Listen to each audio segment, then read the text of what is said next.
जम्मू कश्मीर के lieutenant governor Manoj Sinha ने वज़ीर आला उमर अब्दुल्ला की क़यादत में काबीना की जानिब से मंजूर की गई रियासती हैसियत या स्टेटहुड की बहाली की करारदाद की मंजूरी अब से कुछ देर पहले दे दी है। इस तरीके से वो करारदाद या वो रेजोल्यूशन जो अब तक उमर अब्दुल्ला की पहली ही काबीना में सामने आया था कि मरकज को भेजा जाएगा, वो करारदाद लेफ्टिनेंट गवर्नर मनोज सिन्हा ने मंजूर कर दी है। यानी जो उमर अब्दुल्ला, उनकी काबीना या उनकी हुकूमत रियासती दर्जे की बहाली जल्द अज जल्द चाहती है, फुल रिस्टोरेशन ऑफ स्टेटहुड, जिसको लेकर लेफ्टिनेंट गवर्नर भी मुत्तफिक नजर आए। यानी लद्दाख को छोड़कर जम्मू कश्मीर दोनों मरकज के ज़ेर इंतज़ाम इलाकों को मरकज के वादे के मुताबिक अब जल्द रियासती दर्जा मिलने का इम्कान है, जहां पर जब पार्लियामेंट या ऐवान के सेशन की शुरुआत के साथ ही मरकजी हुकूमत को पेशरफ्त करनी है। इधर जम्मू कश्मीर में अब से कुछ देर पहले उमर अब्दुल्ला की सरबराही में होने वाली काबीना के इजलास में रियासती दर्जे को इसकी असल शक्ल में बहाल करने के लिए मुत्तफिका तौर पर जो करारदाद या रेजोल्यूशन पास हुआ था, उसकी मंजूरी लेफ्टिनेंट गवर्नर मनोज सिन्हा ने राजभवन से देकर इस करारदाद को दारुल हुकूमत दिल्ली भेज दिया है।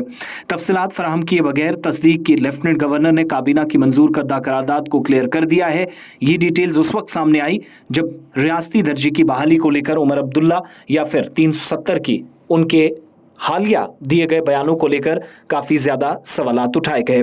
रियासती हैसियत की बहाली के अमल का आगाज़ जल्द होगा। आईनी हुकूक की बहाली और जम्मू कश्मीर की आवाम की शनाख्त के तहफ़्फ़ुज़ का ज़रिया जम्मू कश्मीर इंतज़ामिया के मुताबिक बनेगी। काबीना ने वज़ीर आला को वज़ीर आज़म नरेंद्र मोदी और भारत सरकार से रियासती हैसियत की बहाली के मामले को उठाने के लिए इख्तियार दिया है। यानी कैबिनेट की तरफ से जो डिसीजन लिया गया था कि वो एक रेजोल्यूशन देगा और लेफ्टिनेंट गवर्नर इंतज़ामिया को बाज़ाब्ता तौर पर पूछने और साथ साथ उसे ये इख्तियार देने कि वो मरकज से जाकर बात करे, वो भी किया जाएगा। लेकिन दूसरी तरफ जहां करारदाद लेफ्टिनेंट गवर्नर के दफ्तर से मंजूर हो चुकी है, लेफ्टिनेंट गवर्नर के अलावा खुद वज़ीर आला उमर अब्दुल्ला आइंदा कुछ दिनों में वज़ीर आज़म से मुलाकात करके उनको भी अपने हाथों से एक और करारदाद या रेजोल्यूशन की कॉपी वज़ीर आज़म को सौंपेंगे।